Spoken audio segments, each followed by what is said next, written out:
रामगिरी महाराज अगर प्रॉफिट मोहम्मद पैगंबर साहब की जिंदगी को जान लेते तो अच्छा रहता। बॉलीवुड अदाकारा सना खान की रामगिरी महाराज को सुझाव।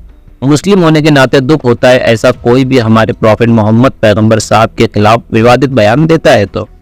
बॉलीवुड की मशहूर अभिनेत्री और बिग बॉस की कंटेस्ट रही सना खान आज मुमरा पहुंची। इसी दौरान उन्होंने मुमरा के नूरबाग हॉल में हजारों महिलाओं को प्रॉफिट मोहम्मद पैगंबर साहब की तरीके से जिंदगी गुजारा करते थे इस बारे में मालूमात दी और इस्लाम क्या है इसकी भी मालूमात सना खान ने हजारों महिलाओं को बताया। मीडिया से बातचीत के दौरान सना खान ने बताया कि आज मुमरा के नूरबाग हॉल में जब मुझे मुस्लिम महिलाओं द्वारा प्रॉफिट मोहम्मद पैगंबर साहब की जिंदगी को बताने का मौका मिला तो मैंने महिलाओं को एक ही चीज समझाया कि प्रॉफिट मोहम्मद पैगंबर साहब ये सबसे बड़े हैं और उनकी सीरत को पढ़े, उनकी जिंदगी को समझे कि किस तरीके से अपनी जिंदगी को उन्होंने हमारे और आपके लिए त्याग किया। सना खान ने आगे कहते हुए कहा कि रामगिरी महाराज द्वारा जो प्रॉफिट मोहम्मद पैगंबर साहब के खिलाफ विवादित बयान दिया गया है उससे मुझे भी दुख होता है कि मैं एक मुसलमान होने के नाते इस तरीके से हमारे प्रॉफिट मोहम्मद पैगंबर साहब के खिलाफ गलत तरीके से बयानबाजी की जाती है। मेरी सलाह है कि रामगिरी महाराज प्रॉफिट मोहम्मद पैगंबर साहब की जिंदगी के चरित्र को पढ़े और समझे कि कैसे उन्होंने पूरी दुनिया में बसने वाले लोगों के लिए काम किया था। अब वही चीज एक छोटे से एग्जांपल में उन्होंने क्या बताया कुरान में कि एक भेड़िया जिसके सर पे सींग नहीं है और एक दूसरा भेड़िया जिसके सर पे 2 सींग है, अब उसने उसको मार दिया। देखिए जानवर के लिए कोई जन्नत जहन्नम नहीं है ना, तो जिसने उसको सींग मारा अल्लाह सुब्हानहू व तआला उन दोनों जानवर को कयामत के दिन खड़ा करेंगे और जिसके सर मैंने किसी को नहीं पकड़ना है। मैं रोज दुआ करती हूँ कि अल्लाह ये इंसान तकलीफ पहुंचा रहा है, ये इंसान तकलीफ पहुंचा रहा है, मेरे बारे में क्या क्या चीजें कर रहे लोग, लेकिन अल्लाह दुनिया में मुझे तकलीफ पहुंच रही है नो डाउट, लेकिन अल्लाह तो भी कयामत के दिन मैंने इसे माफ किया और मैंने अपनी हयाती में इसे माफ किया।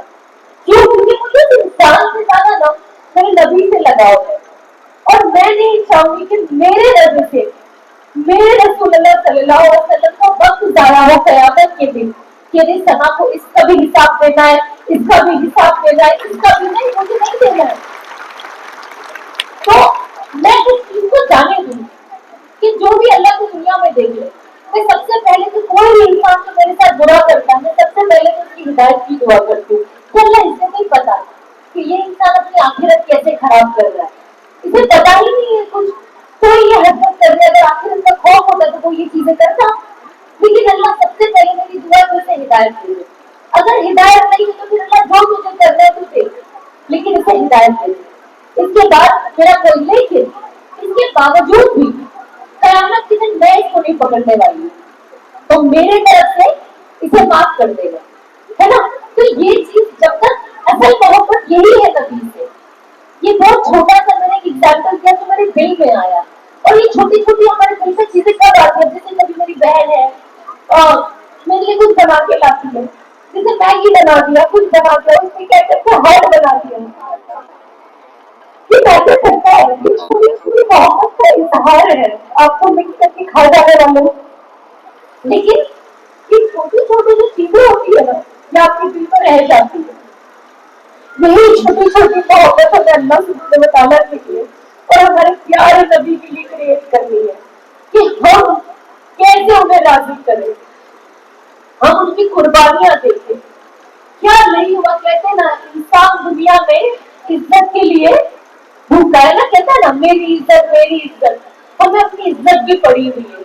रसूलुल्लाह सल्लल्लाहु अलैहि वसल्लम को सलाम का जवाब तक नहीं दिया जाता था और हम अपनी इज्जत की बात करते हैं। तो ये बहुत नामुनासिब चीजें, छोटी चीजों से अपनी जिंदगियां खराब ना करें, ऐसे माहौल में ना बैठे जो आपको आपका ईमान से भारी पड़े।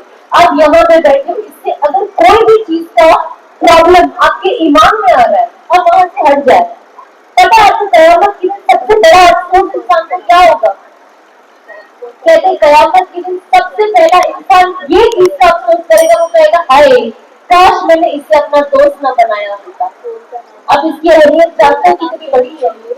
आज जितने भी लोग यहाँ पे आते प्रॉफिट मोहम्मद पैगंबर साहब को लेकर जिस तरीके से उनको लेकर जो विवाद पूरे देश भर में जारी है, महिलाओं का दिल तासुर लेता है, क्या कुछ महिलाओं को आपने सिखाया? आई थिंक मेरा एक मकसद यहाँ पे आना वॉज दीन की तालीम और दीन समझना, दीन जानना, and that is what I have done today. और जो बाकी की चीज़ें वो तो दुनिया में क़यामत तक चलती रहनी है, but our point is to be positive and spread love and the real teaching of prophet Mohammad सल्लल्लाहु अलैहि वसल्लम, that is forgiveness and that is love.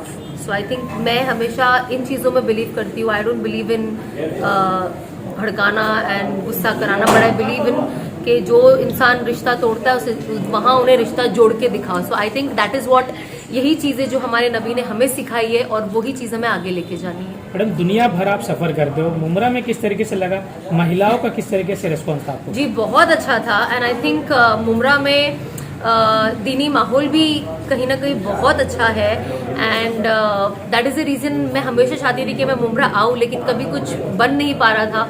But जब इस बार बना तो आई वाज लाइक नहीं, डेफिनेटली मुझे जाना है। माशाल्लाह से there was huge crowd, I think 3000 plus हमने क्रॉस किया था आज, एंड अल्हम्दुलिल्लाह you know people were attentive, इतने टाइम से बैठे थे, सुने, तो आई थिंक बहुत अच्छा लगा। और आई थिंक तालीम एक ऐसी चीज़ है कि लोग ज़्यादा हो या कम हो, हमें एज ए इंडिविजुअल अटेंड भी करना चाहिए एंड एज ए स्पीकर जाना भी चाहिए, बिकॉज जो भी सीखो सीखना इज इम्पोर्टेंट। सना मैम, जब इनके बीच गए आप, तो इल्म किस तरह से वो चाह रहे थे, किस तरह से आपने उनको सिखाया? वेल मुझे नहीं पता वो क्या मेंटेन रहेगा, एंड जो एक्शन का reaction obviously people expected to be loud and crazy, but आप जितना कूल रहोगे और सिचुएशन को जितना कूलली हैंडल करोगे और उसका इंटेलेक्चुअल यू नो क्या कहते हैं उसका वो निकालोगे, तो आई एम श्योर अच्छे से ही रहेगा। आपने पैगंबर के बारे में जो रामगिरी महाराज ने कहा था, क्या आपकी क्या प्रतिक्रिया कि जो उन्होंने कहा वो सही था, क्या मैसेज था? सी ऑब्वियसली एज अ मुस्लिम आपको बुरा लगेगा because is your prophet, so there is no way कि मैं बोलूँगी नहीं मुझे बुरा नहीं लगा, then I am lying obviously. But जाहिर सी बात है, मैं चाहूँगी कि रामगिरी साहब भी रसूलुल्लाह सल्लल्लाहु अलैहि वसल्लम की सीरत पढ़े और जाने कि वो एक्चुअली है क्या और उनका मैसेज क्या है।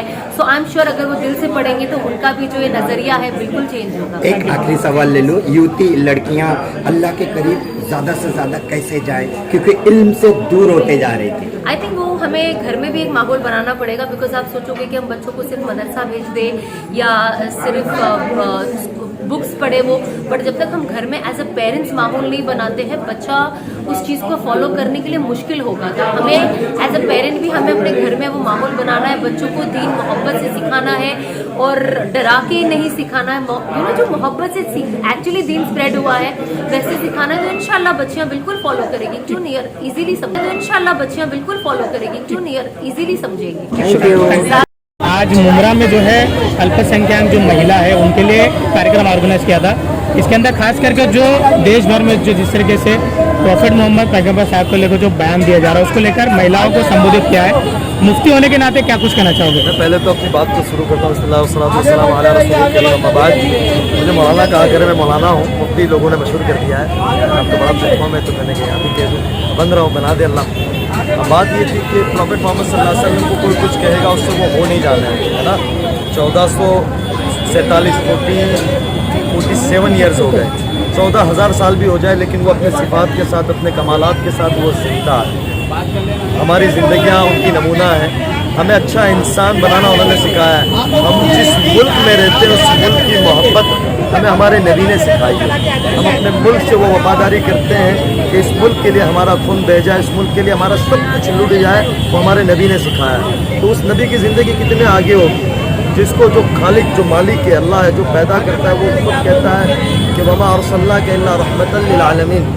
अब सारी दुनिया के लिए रहमत हो, इंसानों के लिए नहीं, जानवरों के लिए भी। और प्रॉफिट मोहम्मद सल्लल्लाहु अलैहि वसल्लम की एक बात बतलाऊँगा कि वो बैठे हुए थे अपने साथियों के साथ, तो डेड बॉडी जनाजा जिसको बोलते हो जाने लगा, तो खड़े हो गए। तो किसी ने कहा कि ये यहूदी का जनाजा है। आपने कहा ये यहूदी नहीं, मेरे ऊपर इंसान होना ज़रूरी है। हमारे नबी ने दूसरे सारे मज़ाहिब की इज़्ज़त करना हमें सिखाया है, सारे मज़ाहिब के स्कॉलर की इज़्ज़त करना हमें सिखाया है, सारे मज़ाहिब के जितने मकामात हैं, मंदिर, मस्जिद, चिड़ियाघर, जितने, उन सब की इज़्ज़त करना हमें सिखाया। और फिर हम एक ऐसे मुल्क में रहते हैं जहाँ हमें मोहब्बत के साथ रहना है। एक सदियों की तारीख़ है इस मुल्क की, यानी हम अपनी तारीख को जहाँ देखते हैं इस्लाम की, वहाँ इस मुल्क की तारीख को देखते हैं। तो बस मैं एक ही बात कहूँगा कि इस प्रोग्राम का उन्वान ही ये था कि मोहब्बत फैलाओ, नफरतें पहले ही बहुत है। सर लेकिन जिस तरीके से महिला जो रहती है मस्कुरात रहती है, उसका दिल जो नरम रहता है, अगर इनके दिल में अगर बात सही तरीके से आ गई तो आने वाली नस्लें भी सही। ये जो प्रोग्राम था ना, इसका मतलब ये था कि हमारे घरेलू जिंदगी सही हो जाए। हमारे नबी ने एक अच्छा इंसान बनाने को कहा है। अगर अच्छे इंसान होंगे तो जो आपने बहनों की बात की, तो वो अच्छी बीवी भी होगी, अच्छी माँ भी होगी, अच्छी बहन भी होगी, अच्छी बेटी भी होगी। आज देखिए माशरे के अंदर बेहयाई कितनी है, घर छोटी छोटी बातों में तलाक हो रही है, बेटी माँ की नहीं सुनती। पहले होता था कि बेटा बाप की नहीं सुनता, अब उल्टा हो गया, बेटी माँ की नहीं सुनती। तो अगर अच्छे इंसान होंगे तो ये सब रिश्ते अच्छे से गुजरेंगे। तो ये प्रोग्राम इसीलिए था कि हम अपने नबी की ज़िंदगी को अपनाएं और उस ज़िंदगी के साथ अपने घर को अच्छा बनाएं, अपनी फैमिली को अच्छा बनाएं, अपने रिश्तेदारों को अच्छा बनाएं, अपने अड़ोस पड़ोस को अच्छा बनाएं, अपनी पूरी सोसाइटी को अच्छा बनाएं, पूरे मुल्क को अच्छा बनाएं। और अगर एक औरत बनती है तो एक पूरा घर बनता है, और यही औरत एक मुल्क को भी बनाने वाली बनेगी। तो हमारी कोशिश यही है कि मोहब्बत का पैगाम जहाँ तक हमारा जाए, मोहब्बत का पैगाम जाए।